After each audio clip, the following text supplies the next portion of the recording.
Will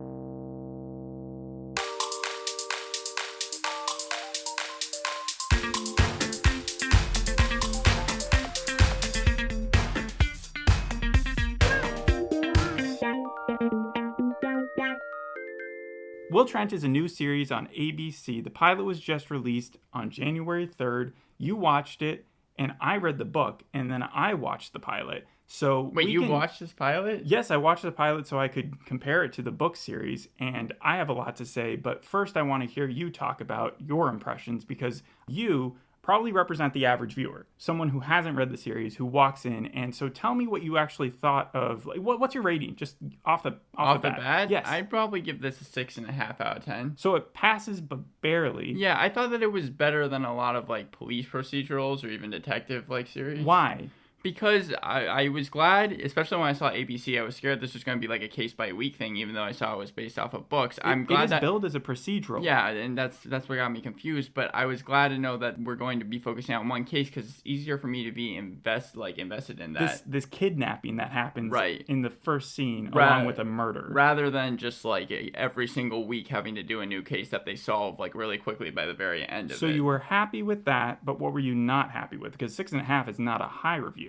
I think that a lot of the characters, mostly the side characters, had a really annoying trait to them. It's something that continually happens. So when we're first introduced to Will Trent, he speaks to 2 adoption dog center people, and they were automatically... He's trying to get rid of the dog that his next door neighbor had. Yeah. And they said his next door neighbor died, right? Yeah, it died, and that's why, and the dog's name is Betty or whatever. But the 2 people he speaks to and his dog is a Chihuahua. Yeah, his 2 people he speaks to are just plain out hippies, and they were really annoying. Like, straight You off. thought they were hippies? Yeah, I mean, that's I didn't get that vibe at all. I just got them as being sort of like pushy nurses. Like, they didn't want to get rid of they wanted him to keep the dog. But not only that, they were also, like, hitting on him in like the strangest way. Do you miss that? Yeah, I was too busy looking for like so the thing with the dog is that he said that the neighbor died, and in the book series she didn't die. What happens to the neighbor? She goes to the hospital and she kind of off the cuff yells to him like,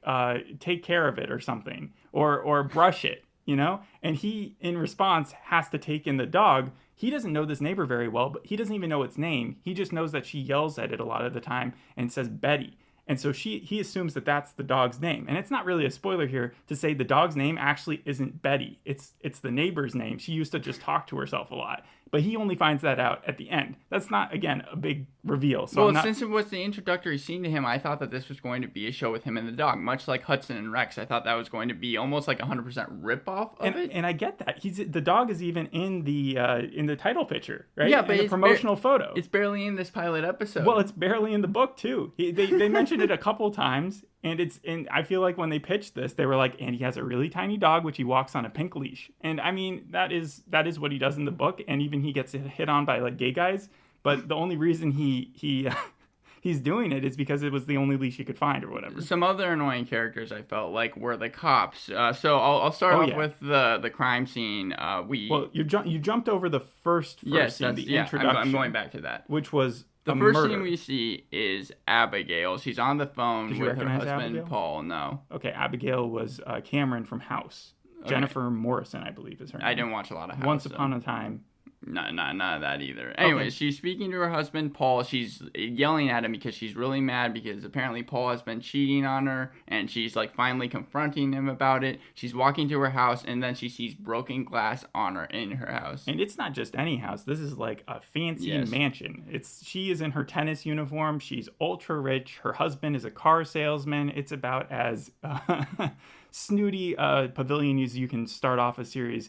And yeah, she notices that she takes out her AirPods. She even says on her phone, she's like, the house has broken glass in it. And Paul is like, don't go in there, like, whatever you do. And she's like, I need to check on our daughter, Emma. So she goes inside. Mm-hmm. She goes up the stairs. And then there's a bloody body who we think, or at this point, we suppose is supposed to be Emma. Sure. And then someone comes stumbling out with a knife. Yep. They're all bloody as well. And it seems like they're attacking Abigail. And then like a kind of fight ensues where they fall down 2 sets of stairs, but Abigail is able to land on top of the guy with a bloody knife, and she chokes him out with a tennis racket, killing him. Yes. And then they assume that he's the one who killed the person upstairs, and they assume that that's her daughter, until later on we realize all of that is wrong. And I'm sitting there very confused because that is not how the book starts at all. We get it from Michael Ornwood's point of view, and we barely see Michael Ornwood in this. Michael, he was a side character as well, and I didn't like his character either because he was just, well, he's a jerk, right? Yeah, just a jerk, and also he's like in 2 scenes. Yes, but he's part of the Atlanta Police Department, and he comes in there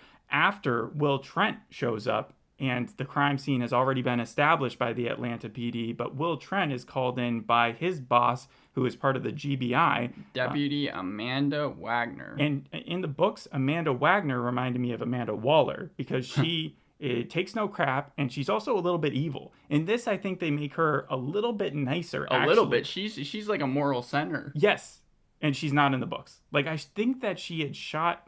or she had given Will one of his scars, like with a staple gun or something. Yeah, like, we don't see the scars. Violent. We don't see the scars till then. The scars on his back that we see at the end are part from his like childhood. I'm talking about like where apparently she used like a nail gun on his hand at one point. Yeah, but one thing about the books is that it's way bleaker, way darker. And like the first scene, we get a murder of a prostitute where her tongue has been bitten out. That's how dark the books are. So they took a dark book and then they decided to make it sort like of a light procedural on ABC. There's still dark elements here. We do see a number of murders, but they definitely don't get into the nitty gritty of like how the tongue is bitten off and showing us all the like. Even Angie, who we later meet in this series, right? She's just playing, what would you call her? She's still part of Vice, but she's cracking drug dealers, right? Like she's coming in there as an undercover cop and making deals for drugs and then getting them arrested. In the books, she's a prostitute. Well, you see, I'm not surprised to hear that because the first scene we see of her is it seems like she's going to be an informant type that like isn't really wanting to work for the cops, but then later on in the episode, it's revealed that no, she's actually just a really good cop. But it seems like they were initially trying to make her somewhat of a bad guy. You're talking about when she was talking to the African-American cop, right? Yes. Or her parole officer? In the restaurant. I think that she may be an ex-addict, and that's why they were kind of combining storylines, but I'm not 100% certain on that. The thing, though, is that when I said that she was a prostitute, I meant that she still worked for the police, but she was an undercover prostitute. Like, she would take her Johns to their place, and then she would arrest them, and then they would get taken in. So it's a much more mature element that they had to get rid of. They had to adapt a lot of things and even Will Trent's personality is a lot more gimmicky in this show than it is in, like, he looks completely different. In the book, he's 6'4". He's kind of quiet, and he doesn't like get into fights unless it's something very serious. This guy looked like he was picking fights whenever it came. He is dyslexic. They kept that part, and there are like interesting little spatterings of true material in the show. But on its own, the show is so distinctly different. I'll stop talking about the books now, and we can get more into the actual His portrayal plot. In the show reminded me a lot of Monk. Yes, and it's supposed to. Yes, and so he goes to the crime scene where Abigail was, and we see that she's kind of like just stricken with like everything that's happened. He goes up to the cops, and one of the like annoying side characters again I thought was the cop that was explaining the crime scene, because the cops think that this is an open and shut case. They believe that... And they know who Will Trent is, right? Yeah. When he gets in there, they are showing him as much disrespect as possible because he had just busted some of their own. And obviously cops are very loyal to one another. And so he's considered not only a snitch, his car is painted that way. Yeah, and I promised I wouldn't bring up the books, but in the books, when he first goes there, no one knows who he is. His file is sealed, so he is a complete like mystery to everyone. Yeah, and that's very different. And he starts working with Michael Ornwood immediately. They are partnered together. They are partnered. Yes, okay. and Angie and Michael are not partnered together. They do not like each other at all. And it's funny how they flip that. I was just about to say that. Yeah, his car is just covered in like rat. Snitch, traitor, like that's shown. Yeah, they spray painted it. He arrives at the crime scene. All the APD look at him. The Atlanta Police Department look at him. It is still based in Atlanta, which was a big thing with Karin Slaughter. That's where she's from. Kind of like with Dark Winds, where they were basing everything in New Mexico. And the writer, Tony Hillerman, I think, was also from that area.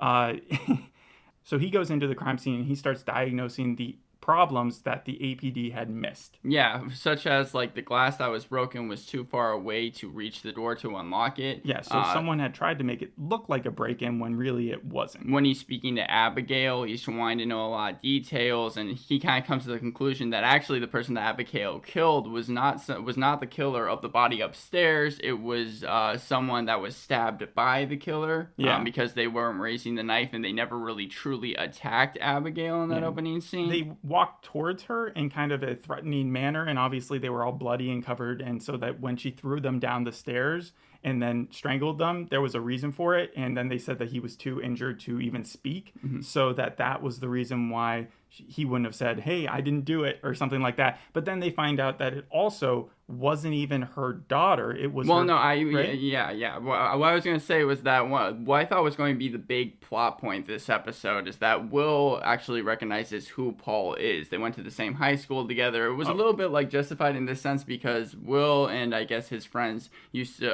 Paul and I guess his friends used to pick on Will and call them like dumpster or trash can or something like that. Yeah, and I think because he would be stuck in a trash can. Right, and so when Paul came over, they go upstairs.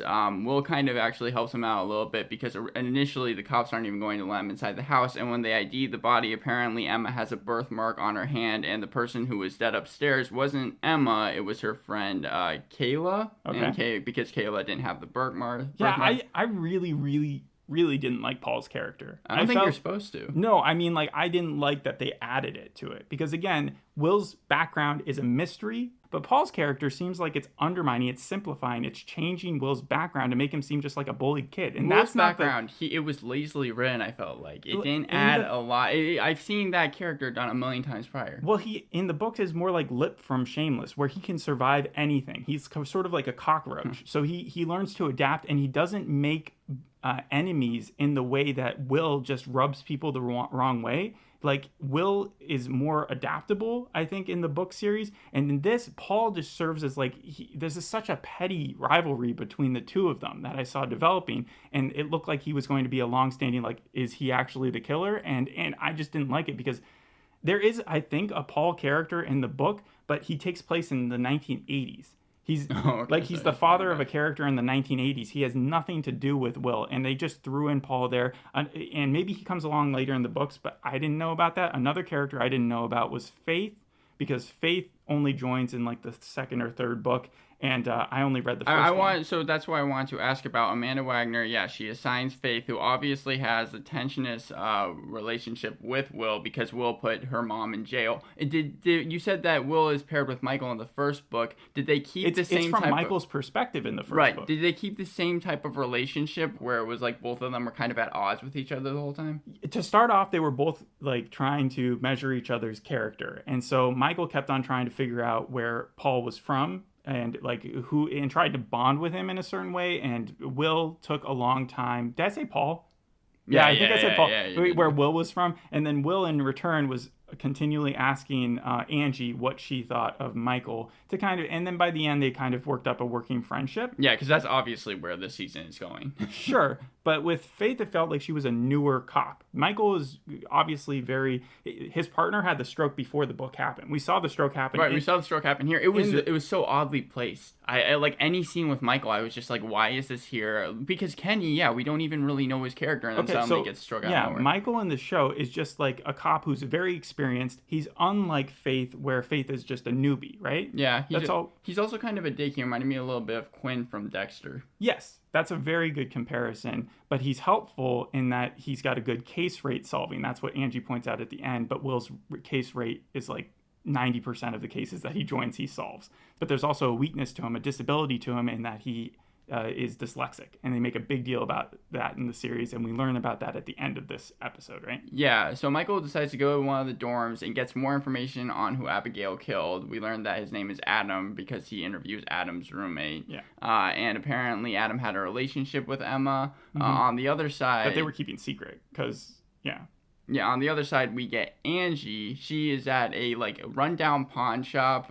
Basically, she's acting as someone who takes a lot of drugs. That's what it seemed like. Was it a pawn shop? I thought it was more just the place where they do drug transactions. transactions. I mean, I really can tell. Or what a mechanic it was, shop or something. Yeah, and then we learned that the person who owns that place, their girlfriend, I guess, who they don't have any problem beating and stuff like that. Their girlfriend comes in, has a black eye, but it's I see that car because the news is on there. I see that car outside, and obviously Angie is okay, well, that's Will's car, and I need to call him. Well, no, a couple of things there. So Angie, for one, blows her cover in Vice because she feels bad for the criminal's girlfriend who's getting beat up, and so she ends up arresting the guy or getting him arrested and then interviewing him and being we're going to hold you for the drugs that you were selling and stop beating up your girlfriend and stuff, which I thought in the book she's less caring, so she wouldn't have blown her cover for something so small. But the other thing is that the car that Will was looking for, it wasn't Will's car, it was the car of the kidnapped victim. That's what it was. So everybody's looking for the second girl, the one who was actually Abigail's daughter. And we know that she was kidnapped, and they have security camera footage of the car that she was kidnapped in parking, and then a second assailant.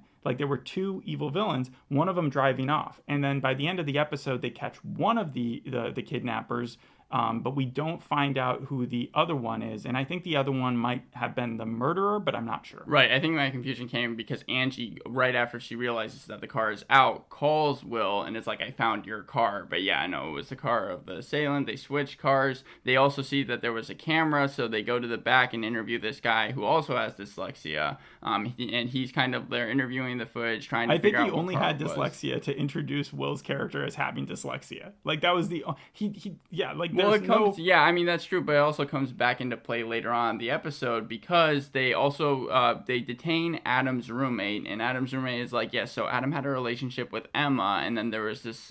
He kept receiving these random notes after that started to happen, and they look at the notes and they realize that the E's were written backwards, and they were who else has this dyslexia? They weren't notes, they were threats. They were stop seeing her or else I will kill you, that type of thing. And yet they noticed from just the writing that the person writing it clearly had a language disability with when it came to writing, and so they figured it was the dyslexic guy that they interviewed earlier. The guy who does the cameras named is Warren, and they go to Warren's place, and Warren is inside the music studio. He's hysterical. He's beating the drums. He's talking about how he didn't mean to kill anyone, and also that the person that he's working with, who is also the kidnapper of Emma, told him to kill himself. Mm-hmm. So even though Will tries his hardest to not get Warren to kill himself because it's the only lead that they have, Warren pulls out a gun and shoots himself in the head. Yeah, so we know that there's still a kidnapped victim on the loose, Abigail's daughter, and we also know that there's this bigger villain that's out there, and we don't know much about them. The show ends, though, with Will. He goes back to his apartment. Angie is there. Well, there's two things. One, Angie is now assigned with Michael to be his partner as